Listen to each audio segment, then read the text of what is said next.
Goeiemôre almal, dit is Woensdag, dis die 12de Maart, die jaar 2025 se lieflike dag deur Abba geskenk aan ieder en elkeen van ons. My naam is Sonja Gerber. My boodskap vanoggend gaan oor offer. Die mens kies om sonde te doen. Sonde skei die mens van God. God se genade reik oor die skeiding, om die mens weer in die regte verhouding met hom te kan stel.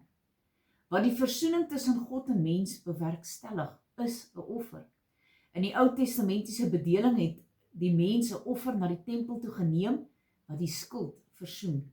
En in die Nuwe Testamentiese bedeling het Jesus die laaste en die finale offer gebring wat die versoening bewerkstellig het.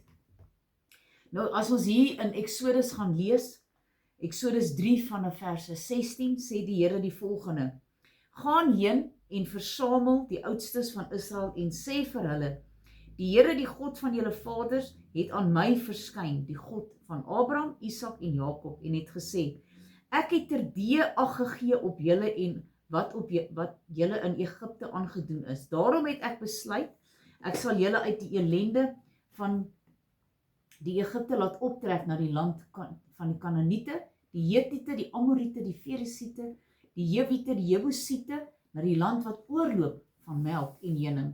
En hulle sal na jou luister. Dan moet jy met die oudstes van Israel na die koning van Egipte toe gaan.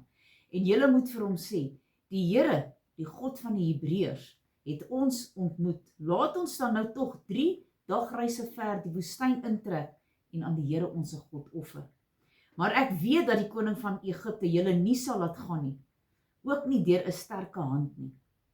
En ek sal my hand uitstrek en Egipte met al sy wonders tuister, en ek sal daaraan doen, en daarna sal hulle julle laat trek. En ek sal aan hierdie volk guns verleen in die oë van die Egiptenaars, en as julle trek, moet julle nie met leë hande trek nie. Maar elke vrou moet na haar buurvrou en gaan en van haar wat in haar huis vertoe silwer en goue voorwerpe en klere eis, en julle moet dit op julle seuns en dogters sit en so Egipte berowe. En dan gaan ons na die Nuwe Testament toe. Ons gaan lees hierso uit Titus 2 verse 11 tot 14 en die opskrif hier is: die reddende genade het aan almal verskyn en wat dit beteken. Want die reddende genade van God het aan alle mense verskyn en leer ons om die goddeloosheid en die wêreldse begeertes te verloon, ingetoe en regverdig en vroom in die teenwoordige wêreld te lewe, terwyl ons die salige hoop en die verskyning van die heerlikheid verwag van die groote God en ons verlosser, Jesus Christus, wat homself vir ons gegee het, om ons te verlos van alle ongeregtigheid en vir hom self 'n volk as sy eiendom te reinig, ywerig in goeie werke, halleluja. En dan gaan ons hier na Hebreërs toe, Hebreërs 10 verse 26 en 27 sê vir ons: Want as ons opsetlik sondig, nadat ons die kennis van die waarheid ontvang het, bly daar geen offer vir die sonde nie oor nie, maar 'n verskriklike verwagting van oordeel en 'n vuurgloed wat die teestanders sal verteer. Kom ons bid en ons vra die Here dat ons sal agslaan op sy roepstem. Halleluja. Almagtige God, Hemelse Vader, Here, baie dankie. Here, ons weet daar's geen offer wat ons kan gee vir ons sonde nie.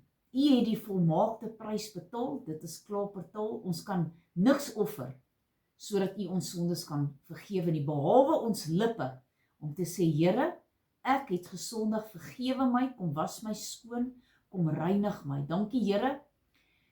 Ek bid dat elkeen tot die kennis sal kom wat U vir ons gedoen het. Here, dit was 'n dierprys wat U betaal het.